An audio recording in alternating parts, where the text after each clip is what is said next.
Ini juga sudah terjadi dalam rumah tangga saya saat itu. Setelah mantan suami memukul saya menangis dan saya buatkan beliau teh, ya. Bayangkan, saya menangis setelah dipukuli oleh beliau, saya buatkan beliau teh. Dan Anda tahu apa yang terjadi? Beliau bersujud di kaki saya, meminta maaf.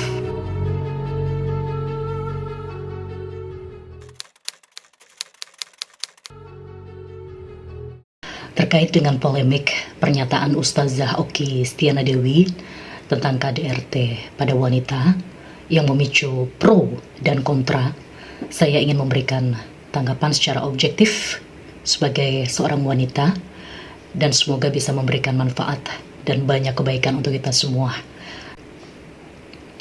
Saya seorang wanita, seorang istri, seorang ibu yang juga pernah mengalami KDRT, kekerasan dalam rumah tangga, baik verbal maupun non-verbal, fisik maupun batin atau mental. Bukan sekali atau dua kali, tapi berkali-kali. Selama bertahun-tahun, saya mendapatkan perlakuan tidak menyenangkan, bahkan bisa dibilang tidak manusiawi. Saya pribadi sangat mengagumi sosok seorang Oki Stiana Dewi, dan selama mengenal beliau, bertemu, berkomunikasi, bersilaturahmi beberapa kali, saya melihat beliau adalah sosok wanita yang sangat lembut, cerdas, solehah, memiliki kecerdasan perasaan empati yang tinggi dalam memahami perasaan orang lain, terutama wanita, dan beliau sangat ramah. Jadi saya cukup kaget, shock, ya, dan tidak percaya jika beliau sampai dijudge sebagai wanita yang tidak berperasaan dan juga kalimat-kalimat negatif lainnya. Tujuan saya memberikan tanggapan di sini bukanlah untuk menunjukkan kesedihan atau menunjukkan masa lalu saya yang menyakitkan, tapi justru di sini saya ingin mengajak semua wanita untuk mengambil hikmah, untuk memotivasi, ya, untuk bersama-sama kita berpikir positif, open-minded, terbuka, dan selalu berprasangka baik kepada ujian atau takdir yang Allah berikan kepada kita, sekalipun itu menyakitkan, agar kita menjadi manusia yang beruntung dan dirahmati oleh Allah Subhanahu wa Ta'ala. Dalam kisah yang diceritakan oleh Ustazah Oki tentang seorang istri yang dipukuli oleh suaminya, kemudian istri tersebut diam dan menutupi kejadian tersebut di depan ibunya, demi Allah, cukuplah Allah menjadi saksi. Kisah ini benar-benar saya alami dalam rumah tangga saya beberapa tahun lalu. Jadi waktu itu banyak sekali bekas luka lebam di wajah, ya, terutama area di sekitar mata, karena ditonjok atau ditinju waktu itu. Luka lebam di bagian lengan saya kanan kiri, ya, karena dipukuli berkali-kali, dan juga di seluruh tubuh saya hingga kaki saya lebam-lebam semuanya, bengkak semuanya. Lalu ibu saya bertanya, "Kamu kenapa lebam semua?" Sambil menahan air mata saya jawab, "Saya baru kecelakaan, jatuh dari sepeda motor." Dan ibu saya, mama saya marah sekali waktu itu. Bayangkan ya, saya baru cerita jatuh kecelakaan dari sepeda motor, ibu saya sudah marah-marah gitu. Apalagi kalau saya cerita dipukul, ya, oleh mantan pasangan sampai lebam semua. Bukan cuma marah, pasti hancur hati ibu saya.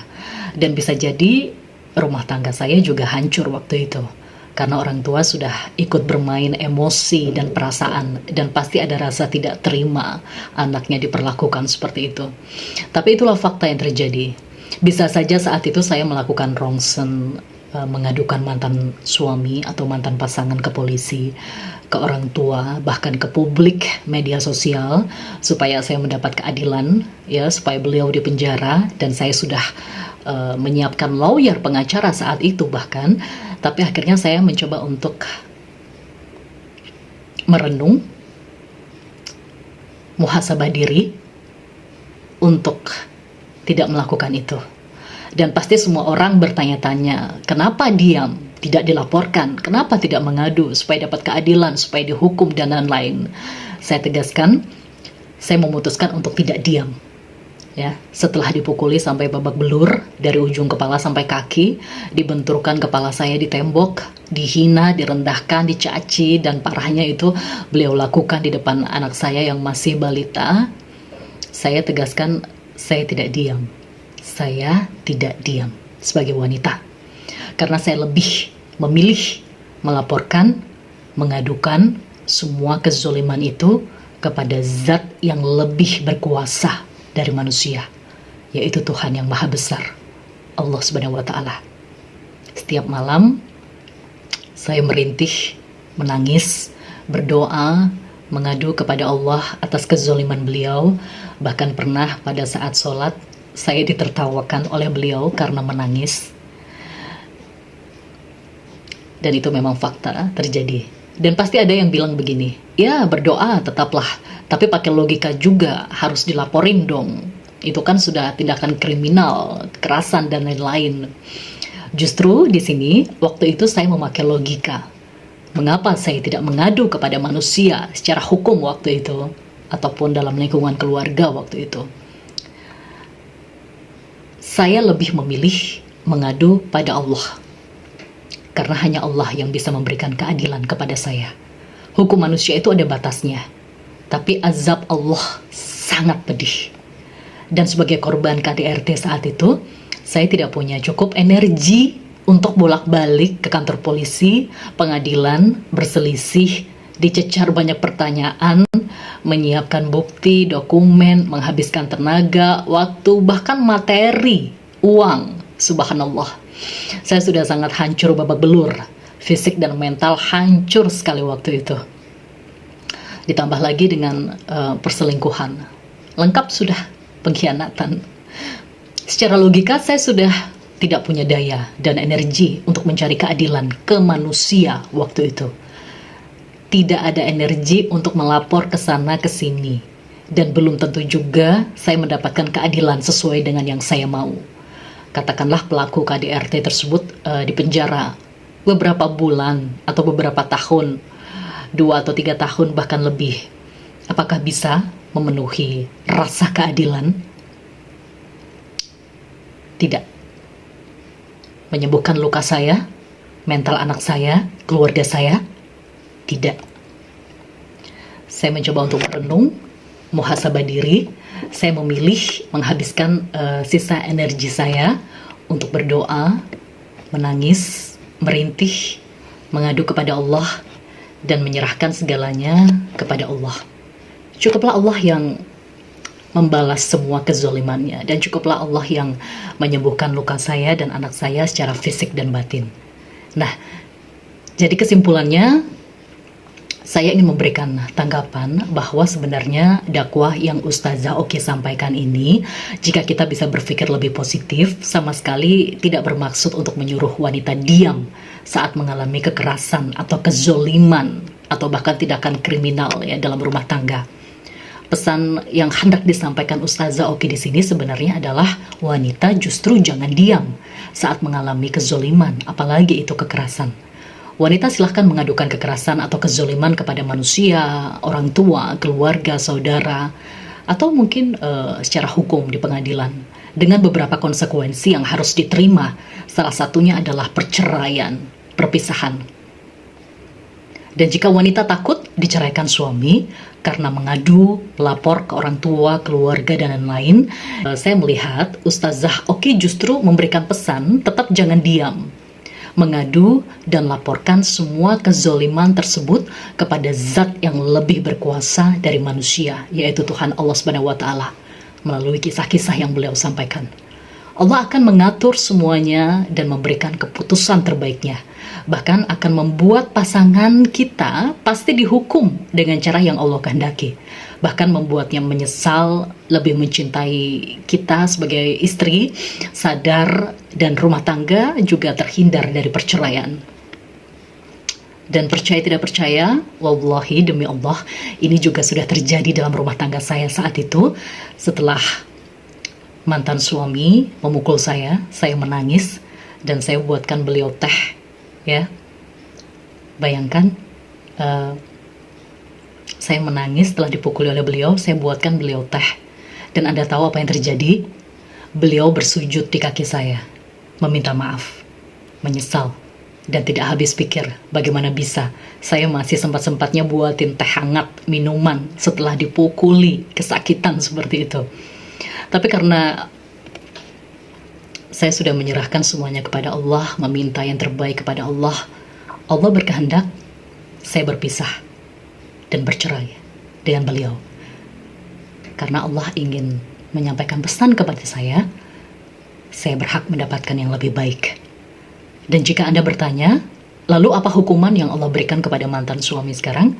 Saya jawab, Allah telah menghancurkan hati dan mentalnya sebagaimana Dia menghancurkan saya. Allah telah memberikan azab yang sangat pedih kepada beliau. Dan itu akan terus terjadi dalam hidup beliau selama belum ada kata taubat. Allah jauhkan saya dari yang tidak baik, dan insya Allah, Allah akan gantikan dengan yang jauh lebih baik. Allah sembuhkan luka hati saya, Allah lapangkan dada saya untuk ikhlas, memaafkan, dan bersabar. Dan satu lagi terkait kata-kata perempuan jangan lebay, seperti yang disampaikan Ustazah Oki, saya mencoba muhasabah diri.